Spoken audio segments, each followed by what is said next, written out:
Raven's Bane, the first traitor of the Draco disciples. My story, however, very long, so I need notes. Oh, yes, I see it. Thank you. By all accounts, Service Ravensbane was a good man. Right now. Come on, Barely in his 30s, and was honest, fair, and kind. All of the people knew this. This was fortunate because in the city of Herculaneum where he lived, Service was the praetor, or the master. The year was 79 AD, and Service was sitting in a great carved chair at the head of his dining table, waiting for his slaves to bring him breakfast. On the wall, a dreamy fresco of Argus watching over a classic iron, who was at that time turned into a cow because of Greek gods. So that gave a dreamy quality to the room and the morning. Io was the mother of Hercules, I'm sure you all know. So all of those in Herculaneum did pay her homage and tribute along with the other gods for good. Those who lived in Herculaneum were considered very well-to-do. They was considered as such because Herculaneum just sit upon the great ocean, and so their houses did overlook the water, and boats did come and go free. Service had worked hard, just like his father and his father's father before him, to maintain their legacy, both as praetors of the people in times of peace, and as a man who could have what he wanted, should he so choose it. Ravensbane men always had what they wanted, one way or another. It was a brave soul who grudged to Ravensbane something that he thought was his due. The one thing Service had wanted was his beautiful wife, Octavia. She was a pure creature.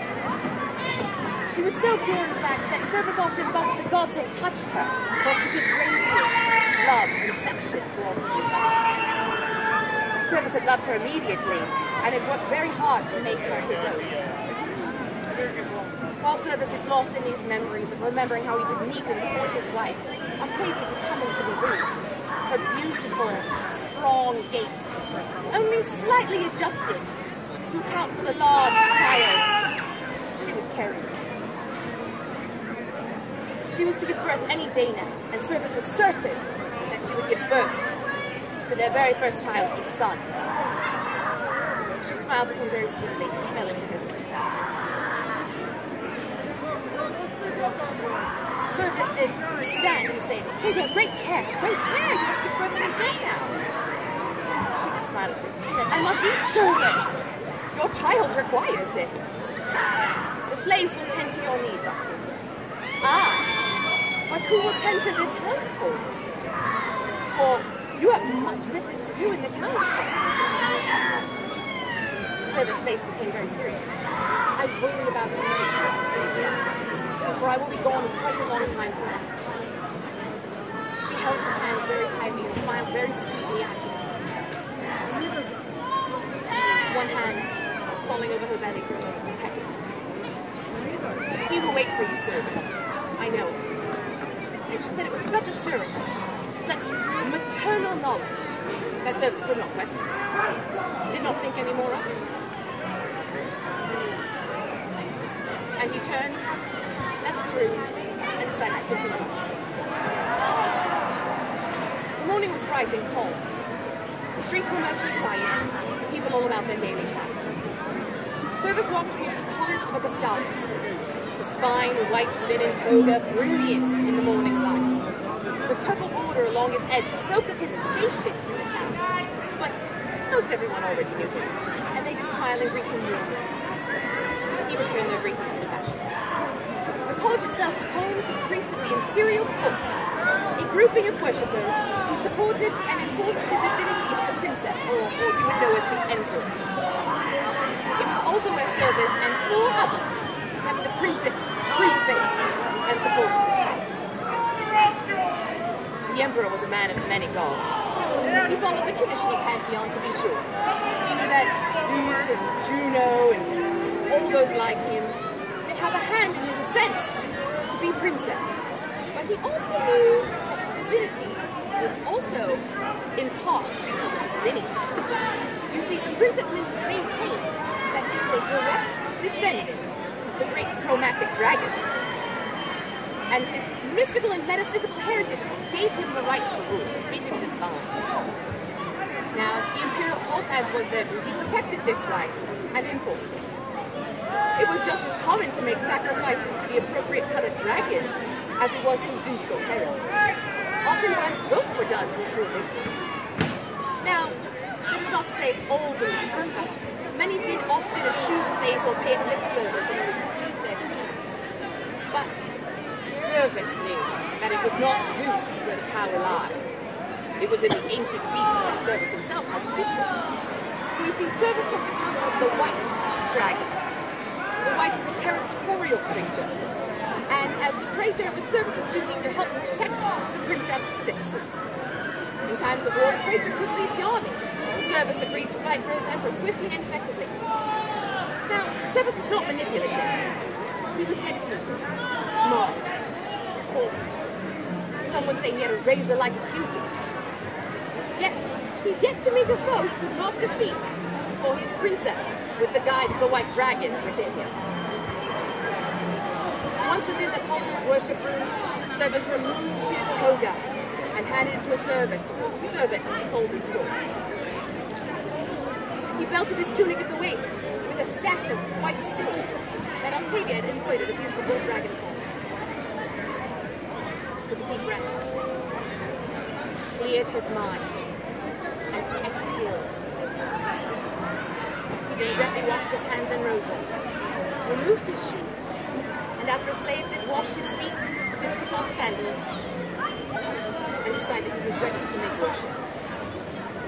In the room of worship, candles flickered. Paintings of dragons in flight with gods riding them or in flight will play alongside them colored the walls of the great domed room of worship. In the center, a circle of candles surrounded a large carved wooden throne. Upon that throne was a beautiful ornate purple pillow, and upon that pillow was a crown of laurels. From 4 different doors, his compatriots entered the room. The first one to enter was Fausta Gozeri. She was an older woman, but she moved with ease and grace of a maiden. Her husband, now dead, had once been advisor to the previous princess. She herself had known the princess since he was a small boy, and at times that familiarity gave her a certain leverage in their debates, which Service found somewhat discomforting. Fausta wore a long tunic of blue, which befit a woman of her station. It hung to her ankles in wide folds with a gold border at the bottom. She too had a sash at her narrow waist, blue, like the blue aspect she spoke of. Blue Dragon was strong, prone to push for peaceful coexistence, refused to show weakness, and was inclined to convince others to do her work for her. Fausta was much like her aspect, vain and slightly condescending at times. She swung her long silver braid over her shoulder and regarded him with a bit of thinly veiled contempt. It was apparent to Service that she had intended to be first in the room instead. She did not speak, merely nodded at him and pursed her lips in displeasure. He returned her greeting with an overly warm smile. Now, Fausta did not have much time to bristle at him, because on her heels from his own door appeared Obus Bloodridge. Now, Obus was Faustia's polar opposite in all things. He was very darkly complected for one, and he was a large, broad-shouldered man. He was easily 4 inches taller than Service himself. Obus towered over everything and everyone. He had at times served as praetor for the princess during times of war, as Obus was a great general and warrior. He regarded the two with a gruff nod, and offered a wink to Fausta, and somehow managed to even show,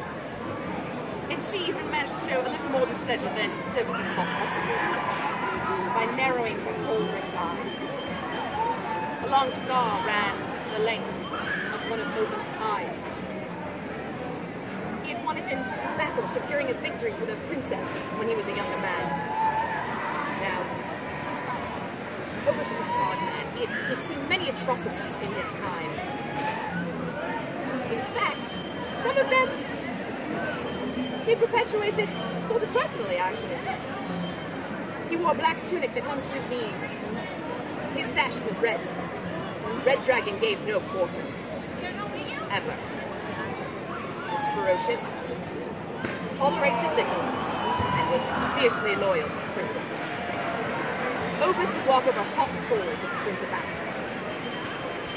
The raven-haired seal of Clotho mysteriously materialized at Service's side, causing him to jump in surprise. Obus laughed softly, shaking his head. Now, Seela was an interesting creature. You see, no one really knew much about her, except that she had a knack for sharp objects and that her husband was a prominent senator. Beyond that, Seela kept mostly to herself and her large home, which she filled with tomes and books of all shapes and sizes. Seela's tunica was a deep, rich pomegranate color. Its neckline scooped dangerously low for a modest married woman. Service found it quite untoward that she did not even wear sleeves, which was not, he thought, befitting a woman of the station. Delicately, she rested a small but long-fingered hand on Service's shoulder in a soothing apology. Seela's sash was black. Black Dragon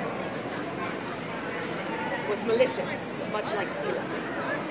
Her cruelty rivaled even Obus's. Whereas Obus's cruelty was born from loyalty to the Princess, Seela's cruelty was born from a sheer sense of satisfaction that it gave her to be a snitch. Seela and her aspect often coached laying complicated ambushes or to appeal to the gods and their magics for some sort of divine intervention. Tiberius Hellebore was the final member to enter the room. He was a red-haired man of slightly olive complexion, whose height and carriage gave him a regal bearing. Tiberius was made of what kings, emperors, princeps were made of. In fact, it was actually rumored that he was descended from the gods himself. A fact that Tiberius never confirmed, but also never fully dismissed well enough to make the current princeps feel quite at ease. Hellebore's aspect was the green dragon, a creature of cunning. Oftentimes, Tiberius and his aspect pushed for direct yet subtle intervention. Tiberius was known to have a large network of spies under his employ. Tiberius and the green were often seen as the weakest of the aspect, but Service was better. Green, when tested, would show its mettle fiercely and effectively. Tiberius wore a fine dark blue tunic of linen, bordered in embroidered gold dragons. The work was so fine that Service found himself looking at it carefully, and Seela had to touch his arm yet again to get his attention. Leading in, she murmured, heading to a place outside the circle. The ritual itself was always as it was, paying homage to the aspects and to the Princess, who embodied all the aspects therein. Now, the Princess himself was not often present, for he only appeared in times where matters of state that required a divine bit of inspiration. The emissaries for the aspects knew that if needed, he would come to them, as he always had before. Seela, perhaps the most magically inclined of them all, was leading the ritual today, taking the place of the Princess in all sacrificial acts. She was preparing the chalice for the drink of joy, when suddenly the ground quivered below their feet. Blinking in surprise, her hand paused, her sacrificial dagger ready to cut her pale arm in supplication for their aspect's benevolence. Suddenly a servant burst into the room. His eyes were wide in terror. Several other servants cowered in the doorway behind him. Sincerest apologies. The mountain is spewing smoke, and ash into the sky. The city is in terror. He looked at the assemblage with fear and expectation in his eyes. Faustina was the first to speak, a voice like water. Show me. Obus cleared his throat very loudly. Show us, he corrected. Faustina sighed and rolled her eyes visibly. Show us, she repeated. But the servant was already down the hall, unconcerned at the political machinations of the emissaries. They all ran down the hall after him, though Faustina made a show of no interest. As they came out of the cauldron onto the road, it was obvious that much was very, very wrong. Hot, black ash was spewing from the mountain, darkening the sky. Already the ash was creating a thick, flat, heavy cloud. Service thoughts immediately went to Octavia and his son's safety. Faustina was the first to speak again. The mountain is going to lay waste to our land. It will erupt in fire and brimstone. It will burn everything in its path. Tiberius found his words next. Then it is our duty to begin evacuations in the city. Obus snorted. I think that is already foregone. People are leaving as we speak. See how few boats already line the harbor? He pointed a thick, large finger toward the water beyond. People were piling themselves and what they could carry into anything that could float, pushing it out into the ocean. Scylla looked out over the water. From their vantage, they could even see a bit of the Pontus down the coastline. There are not enough ships and carts to outrun us in time. We must appeal to our gods for solutions. It is the gods who brought us this, Fausti replied sourly. We will all die at the hand of their wrath. With that, all of the emissaries began to bicker. But then, that Cerberus heard his aspect. His dragon spoke to him, for the first time ever outside the ritual circle. Shocked, frightened, and awed all at once. The voice spoke so loudly, all of the sounds that could possibly be within his purview were cast out. In fact, he could not even find room to think. The dragon did fill his mind so clearly. The white dragon's cold voice rolled over him. All is not lost. Gather the aspects. I will guide you. We can save those who respect and follow the power of the dragon. The rest may burn. Enough! Service's deep voice bellowed, perhaps for the first time in his life. The emissaries were so taken aback that they stopped doing it. The white aspect has spoken to me. The power of the dragon will save us from this. He then turned and without a further word continued back into the college door. He was actually almost surprised in retrospect that they followed him without incident. In his head, his aspect's presence was practically humming with excitement. He could feel the white dragon filling his mind, preparing him for what was to come. He directed everyone to resume their places. Scylla took up the cup and the dagger once more in his chest. Complete the ritual, Scylla. Service wasn't sure who was speaking now, himself or the aspect, but his mouth moved and made words all the same. Only each of us will also join us and your blood. Come round with the cup and knife and we shall all bleed to save our people this day. Scylla, her eyes wide with anticipation, perhaps even glee, did as he asked. One by one, each aspect bled into the cup. Their blood joined with the white dragon, which Service heard roar in the back of his mind in triumph. He saw the power of the other aspects that flowed through each emissary in turn. They were vessels! They would do as their aspects commanded. No more further instructions. Once their blood mingled in the cup, Scylla cut her own arm and made the final offering to the chalice. As her blood broke the surface and commingled with the blood already within, Tiberius, Fausti, and Obus stood stiff, their arms out from their bodies, their heads tipped back, their mouths open wide. Bright light shot from their open mouths, light in blue, green, and red. Service noted that Scylla barely had time to set the cup upon the altar before the same had happened to her. She didn't realize that he too had already followed suit until he felt the essence of the white dragon claw its way out of his body. The light shot around the room, giving chase, swirling, zooming into corners, knocking things over until they settled in the center of the circle, and they coalesced into humanoid, dragon-looking creatures. Slowly, they began to swim. The aspects vie for power! Scylla yelled, her thin fingers balled into white-knuckled fists at her sides. They all stood outside the circle now, helpless to whatever was to come next. The red aspect charged at the blue, clawing ferociously at it with its talon-like fingers. The blue, caught off guard, tried to defend herself with her magic, but noticing blue's weakness, the green aspect used its tail and pulled her foot out from under her. Blue crashed to the ground. Once prone, red loomed over her and finished the job. As the blue aspect fell, Faustia screamed. Whether it was anger or pain, Faust's service was not sure. But black took advantage of red's exposed back and leapt upon him, a barbed tail wrapping around his thick throat. As he swung her around, gasping for air,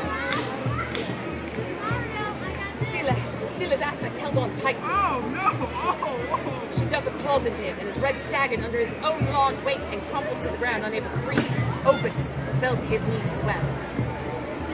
Tears streamed down the elder statesman's face as he watched his beloved aspect fall to the black. The aspect finished him off slowly, preferring to leave him depleted rather than in. She sauntered away, blood dripping from her fingers and tail. White, vibrant.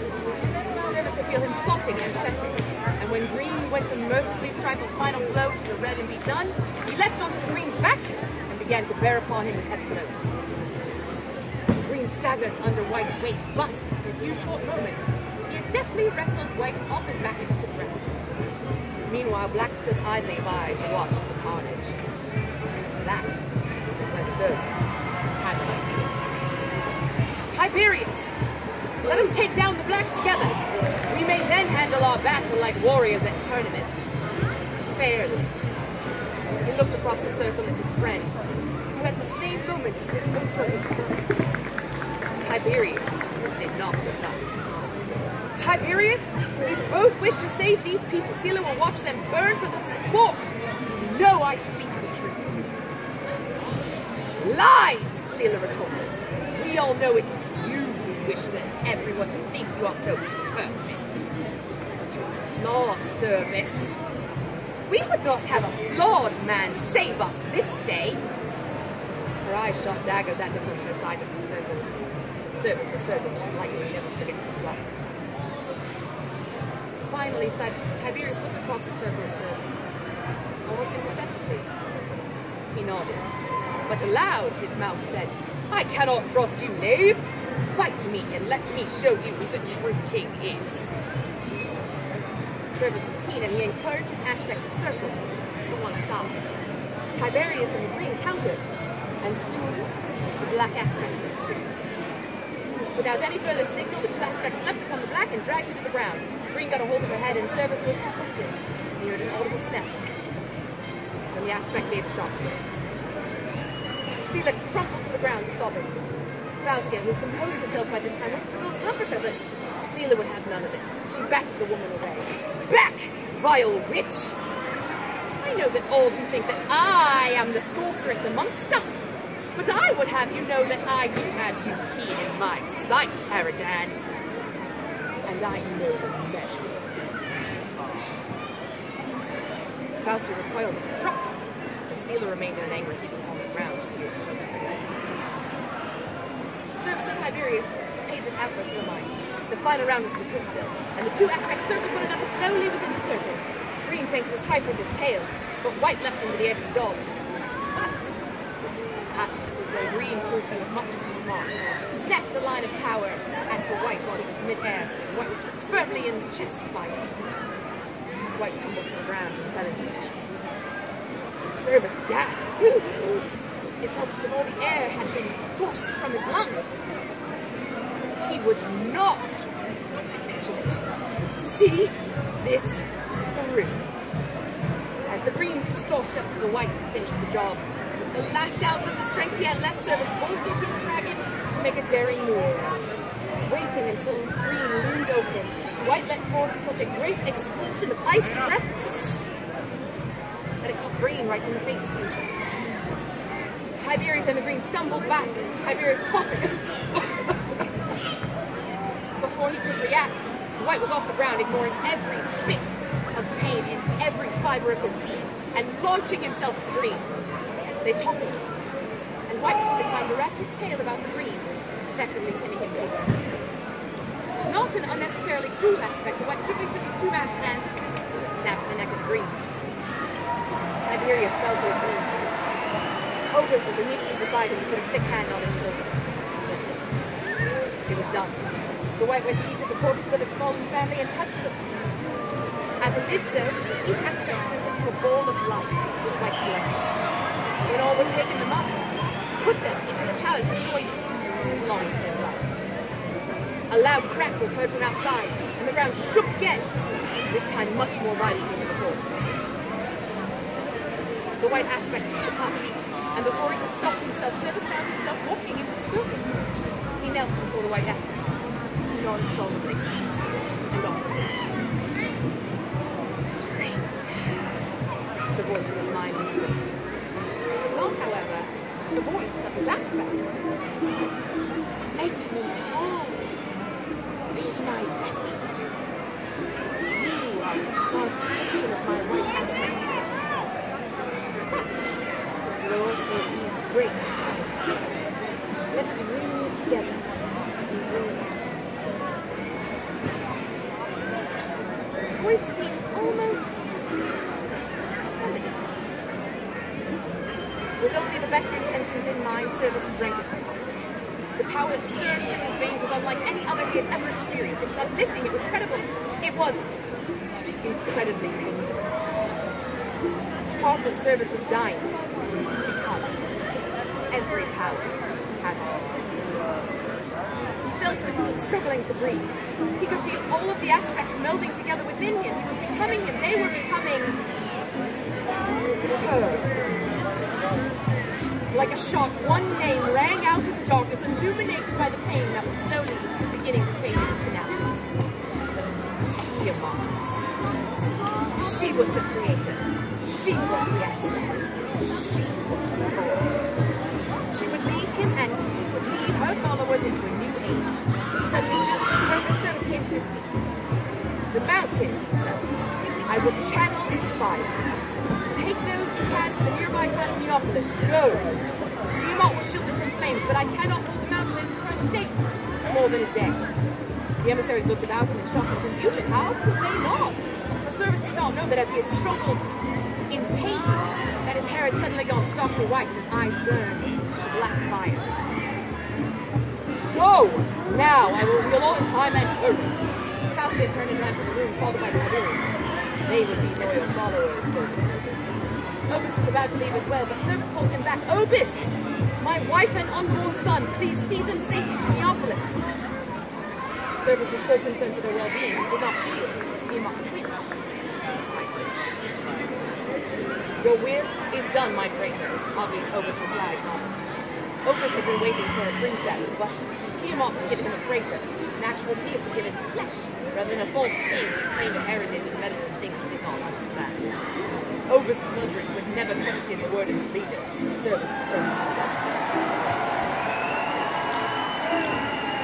Service watched Obus run from the room, but did not notice that Sila had tarried just a moment. Instead, he was busy focusing his concentration on the mountain, using the will and strength of the goddess to inspire him. Soothingly, Tiamat guided him through the process, helping him to fully understand and utilize this newfound power within him. And all through the night, as promised, Service of the mountain checked. The next day, the mountain erupted in fire, mud, and debris. Many lives were lost. But that was not Service's concern for him. He had saved his people. As he came to the gates of Neopolis, he longed to see his wife's beautiful face again. And as he headed into the center of town where the refugees gathered, all stared at him in disbelief. None questioned how he had arrived, or how he had survived the night with its massive bursts of boiling hot air, or the large quantities of debris and mud that had flooded the towns. He was the praetor. He was protected by the goddess. Many refugees fell to their knees in supplication as he passed them. He paid them no. Octavia! Where is my wife? Octavia! Suddenly frightened, Service began to frantically search for pride. Where is my wife? His voice was so crazed it was almost a trill. It was then that Obus managed to get through the oppressive throng of refugees, pushing his way past them, pushing them aside until Service was before him. He grabbed the praetor and pulled him into a nearby alcove. Tiberius blocked the way for many and all following him. Maddened with fear, Service grabbed the large man by the front of his tunic and shook him. Where is my wife, Obus? You gave me your word. Gently, Obus pried the praetor's fingers from his tunic. That I did, my praetor. I found her already in labor. I scooped her up, and I carried her to the harbor where we boarded one of the last ships. But the baby had to come. It would not be stopped. But he was cut off by Service's mouth. Where is my wife, Obus? What of my son? Tell me. Service was so crazed he could not think. Where was his goddess now? He reached reached out to Tiamat for comfort, but in this matter,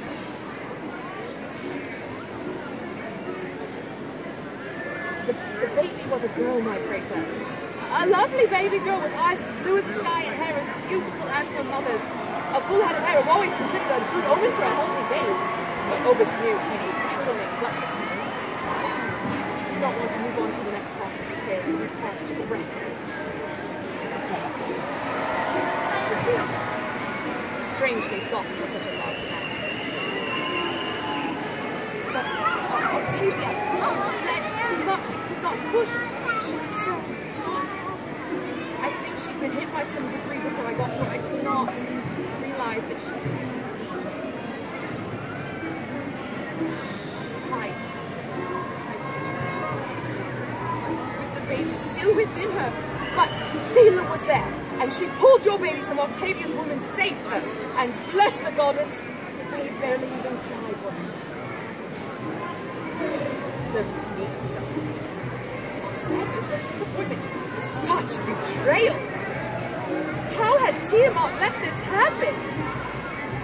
Obus held him on his feet, while Service reached out in his mind to Tiamat once more, this time in anger. Why? He screamed. Because, the voice answered, as my vessel, you are mine. Your love is only that which you would put before me will be destroyed. I am your love now, and it is I who give you comfort in all things. Her voice was like a velvet of affection and rang with beamlet of his nerves with joy and pain under its touch. Then I may never love again? How do I exist? How do I procreate? How do we continue your following? The goddess was quiet a moment as if in thought. You may love, you may play, but if that which you love surpasses me in any way, I shall take it from you. I am to come first in all things, in all ways, for as long as you are my vessel, and that is all I shall grant you first of my vessels. You may have paltry dalliances, romances, but it is I who you give your worship, I who you give your obedience, and I who you give your will to, and I will have that. All power comes at a price, service. Now, go home, my daughter, and be the leader I and my father will need. I will be there. I love you more than any have ever loved you before, and in ways that surpass your understanding. All will be revealed, service. I will bring all the people